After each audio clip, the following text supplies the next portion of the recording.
తొలిపలుకు channel కు స్వాగతం. నేను లాలిత్య. నేటి ముఖ్యాంశాలు చూద్దాం. ఏపీ ఆర్థిక పరిస్థితిపై శ్వేతపత్రం విడుదల చేసిన సీఎం చంద్రబాబు. పవన్ ను పరామర్శించిన బీజేపీ జాతీయ సంయుక్త ప్రధాన కార్యదర్శి శివప్రకాష్. జలజీవన్ మిషన్ పనుల పురోగతిపై పవన్ స్పెషల్ ఫోకస్. గ్రామీణ యువతకు ఏటీసీతో నైపుణ్యాలు, విదేశీ ఉద్యోగాలకు అవకాశాలు. మంత్రి వివేక్ వెంకటస్వామి. హైదరాబాద్ లో బ్రిక్స్ అవినీతి నిరోధక సమావేశం. అంతర్జాతీయ సహకారంపై దృష్టి. త్రిషపై అనుచిత వ్యాఖ్యలు. ఉదయనిధి స్టాలిన్ అరెస్ట్. తమిళనాడులో రాజకీయ దుమారం.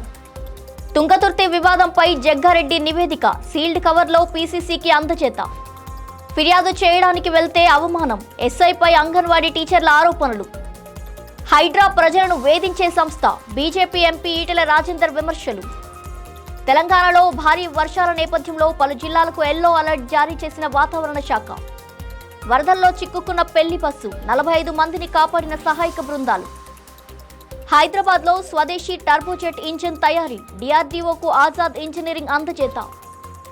పశ్చిమ బెంగాల్లో భారీ డ్రగ్స్ ముఠా గుట్టు రట్టు. 2.4 కోట్ల నగదు స్వాధీనం. రామజన్మభూమి ట్రస్ట్ పై చర్చ జరపాలి. మల్లికార్జున ఖర్గే డిమాండ్. E20 ఇంధనంపై ప్రధాని నివాసానికి కేజ్రీవాల్ ర్యాలీ. ఢిల్లీలో ఉద్రిక్తత. ఆంధ్రప్రదేశ్ రాష్ట్ర ఆర్థిక పరిస్థితిపై ప్రజలకు పూర్తి సమాచారం అందించడమే లక్ష్యంగా శ్వేతపత్రం విడుదల చేసినట్టు సీఎం చంద్రబాబు తెలిపారు. ఇప్పటి వరకు 7 శ్వేతపత్రాలు విడుదల చేశామని, ప్రభుత్వ పనితీరుపై ఎప్పటికప్పుడు ప్రజలకు నివేదికలు ఇస్తామని తెలిపారు. భోగాపురం విమానాశ్రయం ప్రారంభం ప్రభుత్వ పనితీరుకు నిదర్శనమని పేర్కొన్నారు. ఎన్డీఏ ప్రభుత్వం ఏర్పడ్డాక బ్రాండ్ ఆంధ్ర పునరుద్ధరణకు చర్యలు చేపట్టినట్టు వెల్లడించారు. ఉమ్మడి రాష్ట్రంలో తలసరి ఆదాయం 95,231 రూపాయలుగా ఉండేదని, విభజన తర్వాత ఏపీలో అది 93,903 రూపాయలుగా నమోదైందన్నారు.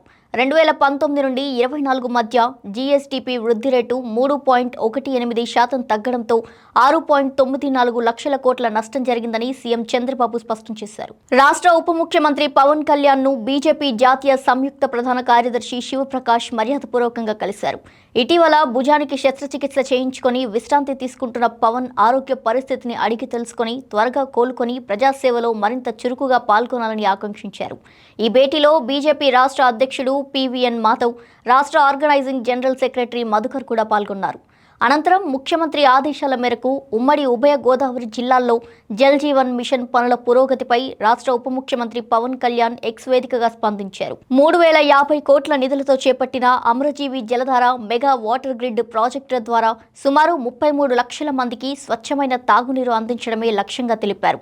ఇప్పటికే 400 కిలోమీటర్లకు పైగా పైప్ లైన్ నిర్మాణం పూర్తయిందని తెలిపారు. నీటి ఎద్దడి తీవ్రంగా ఉన్న తీర ప్రాంతాల్లో పనులు మరింత వేగవంతం చేయాలని, నాణ్యతలో రాజీ ఉండదని ఆయన వెల్లడించారు. త్వరలో జల్ జీవన్ మిషన్ పనులను క్షేత్రస్థాయిలో పరిశీలిస్తామని తెలిపారు. రాజన్న సిరిసిల్ల జిల్లాలో 42 కోట్లతో నిర్మించనున్న అడ్వాన్స్డ్ టెక్నాలజీ సెంటర్కు మంత్రి వివేక్ వెంకటస్వామి భూమి పూజ నిర్వహించారు. ఏటీసీ ద్వారా గ్రామీణ యువత స్థానికంగానే సాంకేతిక విద్య, నైపుణ్య శిక్షణ పొందే అవకాశం కలుగుతుందని వెల్లడించారు. పరిశ్రమల అవసరాలకు అనుగుణంగా శిక్షణ ఇవ్వడంతో ఉద్యోగాలు, ఇంటర్న్షిప్ అవకాశాలు పెరుగుతాయని తెలిపారు. జర్మన్, జపనీస్ భాషలు నేర్చుకుంటే 2.5 లక్షల వరకు జీతంతో విదేశాల్లో ఉద్యోగాలు పొందే అవకాశం ఉంటుందని పేర్కొన్నారు. యువత నైపుణ్యాలను పెంచి దేశీయ, విదేశీ ఉపాధి అవకాశాలను విస్తరించడమే ప్రభుత్వ లక్ష్యమని మంత్రి వివేక్ వెంకటస్వామి తెలిపారు. హైదరాబాద్ లో 2వ BRICS anti corruption working group సమావేశం ప్రారంభమైంది. 2 రోజుల పాటు జరిగే ఈ సమావేశంలో అవినీతిని అరికట్టడం, పరారీలో ఉన్న ఆర్థిక నేరస్తుల గుర్తింపు, అక్రమ ఆస్తుల స్వాధీనంపై సభ్య దేశాలు చర్చించనున్నాయి. ముఖ్య అతిథిగా పాల్గొన్న కేంద్ర సిబ్బంది శాఖ కార్యదర్శి రచనా షా, సుస్థిర అభివృద్ధికి అవినీతి అడ్డంకిగా మారుతుందని తెలిపారు. పరారీలో ఉన్న నేరస్తులకు ఏ దేశమూ ఆశ్రయం కల్పించకూడదని, వారిని గుర్తించి అప్పగించడం, అక్రమ ఆస్తులను తిరిగి స్వాధీనం చేసుకోవడంలో బ్రిక్స్ దేశాలు మరింత సమన్వయంతో పనిచేయాలని ఆమె పిలుపునిచ్చారు. సాంకేతికత ఆధారిత పారదర్శక పాలనపై కూడా సమావేశంలో చర్చలు కొనసాగాయి. తమిళనాడు రాజకీయాల్లో ఉదయనిధి స్టాలిన్ వ్యాఖ్యలు తీవ్ర దుమారానికి దారితీశాయి.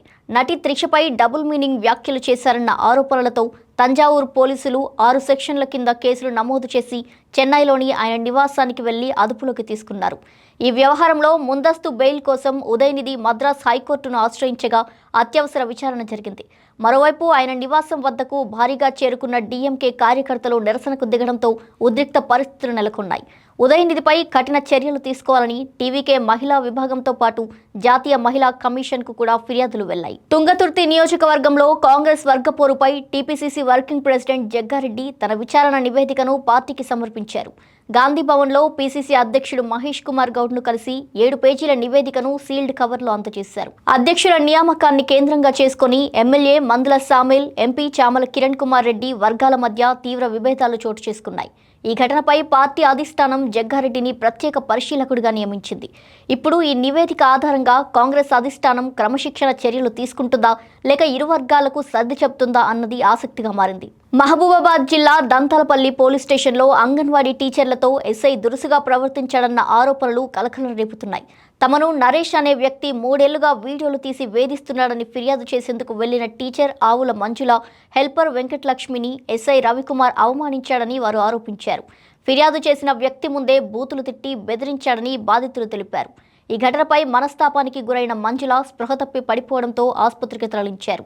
ఎస్ఐపై తమను వేధించిన వ్యక్తిపై కఠిన చర్యలు తీసుకోవాలని ఎస్పీకి ఫిర్యాదు చేసిన బాధితులు న్యాయం జరగకపోతే ఆత్మహత్య మార్గమని ఆవేదన వ్యక్తం చేశారు. హైడ్రాపై బీజేపీ ఎంపీ ఈటెల రాజేందర్ మరోసారి తీవ్ర విమర్శలు గుప్పించారు. హైడ్రా ప్రజలను వేధించే సంస్థగా మారిందని ఆరోపించారు. ప్రభుత్వానికి అధికారులను నియమించే అధికారం ఉన్నా కూడా ఇళ్లను కూల్చే అధికారం లేదన్నారు. పేదలు ఇన్నేళ్లుగా కష్టపడి నిర్మించుకున్న ఇళ్లను కూల్చివేస్తున్నారంటూ విమర్శించారు. తమకు అనుకూలంగా ఉన్నవారికి భూములు కట్టబెట్టేందుకు, వ్యతిరేకంగా ఉన్నవారిపై ఒత్తిడి తెచ్చేందుకే హైడ్రాను ఉపయోగిస్తున్నారంటూ ఆరోపించారు. హైడ్రా చర్యలతో హైదరాబాద్లో ఇల్లు కొనాలన్నా ప్రజలు భయపడుతున్నారన్నారు. కోర్టు ఆదేశాలను కూడా పట్టించుకోవడం లేదని ఈటెల రాజేందర్ విమర్శించారు. తెలంగాణలో నైరుతి రుతుపవనాలు చురుగ్గా ఉండడంతో భారీ వర్షాలు కురిసే అవకాశం ఉందని వాతావరణ శాఖ హెచ్చరించింది. హైదరాబాద్తో పాటు పలు జిల్లాలకు యెల్లో అలర్ట్ జారీ చేసింది. రాజన్న సిరిసిల్ల, కామారెడ్డి, మెదక్, కరీంనగర్, వరంగల్, భద్రాద్రి కొత్తగూడెం, హైదరాబాద్, మేడ్చల్, రంగారెడ్డి, నల్లగొండ, ఖమ్మం తదితర జిల్లాల్లో మోస్తరు నుంచి భారీ వర్షాలు కురిసే అవకాశం ఉందని తెలిపింది. కామారెడ్డిలో అత్యధికంగా 18.2 సెంటీమీటర్ల వర్షపాతం నమోదైంది. హైదరాబాద్లోని సరూర్ నగర్లో 112 మిల్లీమీటర్లు, ఉప్పల్లో 81.3 మిల్లీమీటర్లు, బండ్లగూడలో 79.5 మిల్లీమీటర్లు, హైత్నగర్లో 72.5 మిల్లీమీటర్లు వర్షం కురిసింది. కామారెడ్డి జిల్లాలో వరద నీటిలో చిక్కుకున్న పెళ్లి బృందం సురక్షితంగా బయటపడింది. పెళ్లి బృందంతో వెళ్తున్న ప్రైవేట్ బస్సు వరదల్లో నిలిచిపోగా సైలెన్సర్లోకి నీరు చేరడంతో బస్సు ముందుకు కదలలేదు. సమాచారం అందుకున్న పోలీసులు, అగ్నిమాపక సిబ్బంది, స్థానికులు తాళ్ల సహాయంతో బస్సులో ఉన్న 45 మంది ప్రయాణికులను సురక్షితంగా బయటకు తీసుకొచ్చారు. అనంతరం వారిని మరో బస్సులో గమ్యస్థానానికి తరలించారు. ఈ ఘటనలో ఎలాంటి ప్రాణ నష్టం జరగకపోవడంతో అందరూ ఊపిరి పీల్చుకున్నారు. హైదరాబాద్కు చెందిన ఆజాద్ ఇంజనీరింగ్ కంపెనీ స్వదేశీ పరిజ్ఞానంతో రూపొందించిన 350 కేజీల థ్రస్ట్ క్లాస్ ఎక్స్పెండబుల్ టర్బోజెట్ ఇంజిన్ను విజయవంతంగా తయారు చేసి DRDOకు అందించింది. దేశ రక్షణ రంగంలో స్వయం సమృద్ధి దిశగా ఇది కీలక మైలురాయిగా భావిస్తున్నారు. ఈ విజయంపై బీఆర్ఎస్ వర్కింగ్ ప్రెసిడెంట్ కేటీఆర్ హర్షం వ్యక్తం చేశారు. హైదరాబాద్ ఏరోస్పేస్, ప్రిసిషన్ ఇంజనీరింగ్ రంగాల సామర్థ్యానికి ఇది నిదర్శనంగా తెలిపారు. ఈ ఘనతతో ఆత్మనిర్భర్ భారత్ లక్ష్యానికి మరింత బలం చేకూరిందని, ప్రపంచ స్థాయి ఏరోస్పేస్ హబ్గా హైదరాబాద్ ఖ్యాతి మరింత పెరుగుతుందని తెలిపారు. ఆజాద్ ఇంజనీరింగ్, DRDO బృందాలను ఆయన అభినందించారు. పశ్చిమ బెంగాల్లో భారీ డ్రగ్స్ సిండికేట్ పై పోలీసులు ఉక్కుపాదం మోపారు. దక్షిణ దినాజ్పూర్, మాల్దా పోలీసులు సంయుక్తంగా నిర్వహించిన ప్రత్యేక ఆపరేషన్లో అంతర్రాష్ట్ర సరిహద్దు ప్రాంతాల్లో పనిచేస్తున్న ముఠాను బట్టబయలు చేశారు. మాల్దాలోని మంగల్బారి ప్రాంతంలో దాడులు నిర్వహించి 2.4 కోట్ల నగదు, 90 లక్షల రూపాయల విలువైన వేలాది కాఫ్ సిరప్ బాటిళ్లు, 20 గ్రాముల బంగారాన్ని స్వాధీనం చేసుకున్నారు. గత నెల అరెస్ట్ అయిన స్మగ్లర్ మృదుల్ ఘోష్ విచారణలో లభించిన సమాచారంతో అతని ప్రధాన అనుచరుడు పింటూ సర్కార్తో పాటు మరో 2 అరెస్ట్ చేశారు.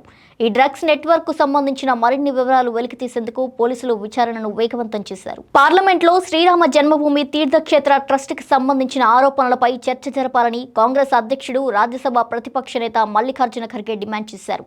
ట్రస్టులో విరాళాలు, నగదు, భూముల కొనుగోలు, నిర్వహణపై తీవ్రమైన ఆరోపణలు వచ్చాయని, ఇవి కోట్లాది మంది భక్తుల విశ్వాసానికి సంబంధించిన అంశమని పేర్కొన్నారు. ఈ ట్రస్టును కేంద్ర ప్రభుత్వమే స్వయంగా ఏర్పాటు చేసిందని ప్రధాని మోదీ స్వయంగా ప్రకటించారని గుర్తు చేశారు. ఈ ఆరోపణలపై ప్రభుత్వం సభలో ప్రకటన చేసి చర్చకు అనుమతించాలని కోరారు. ఈడీ, సిబిఐ, ఆదాయపు పన్ను శాఖ వంటి దర్యాప్తు సంస్థలు ఎక్కడున్నాయంటూ ఖర్గే ప్రశ్నించారు. ఈ20 ఇంధన విధానానికి వ్యతిరేకంగా ఆమ్ ఆద్మీ పార్టీ జాతీయ కన్వీనర్ అరవింద్ కేజ్రీవాల్ ఢిల్లీలో ప్రధాని మోదీ నివాసానికి ర్యాలీ చేపట్టారు. ఈ20 వల్ల ప్రజలు ఇబ్బందులు పడుతున్నారని, అమెరికా ఒత్తిడితో కేంద్రం ఇథనాల్ విధానాన్ని అమలు చేస్తుందని ఆరోపించారు. ఈ20కి వ్యతిరేకంగా ప్రజలు రాసిన 2 లక్షల వినతి పత్రాలను ప్రధానికి అందజేయాలనుకుంటున్నట్టు తెలిపారు. ప్రధాని తమ మాట వినాలని, కలిసేందుకు అవకాశం ఇవ్వాలని కోరారు. కేజ్రీవాల్ ర్యాలీ నేపథ్యంలో ఫిరోజ్ షా రోడ్ పరిసరాల్లో పోలీసులు భారీ భద్రతా ఏర్పాట్లు చేసి ప్రధాని నివాసం వద్ద అప్రమత్తంగా మోహరించారు. ఇవి వాల్టి బులెటిన్ డీటెయిల్స్. మరో బులెటిన్తో మళ్ళీ కలుద్దాం. చూస్తూనే ఉండండి తొలి పలుకు న్యూస్.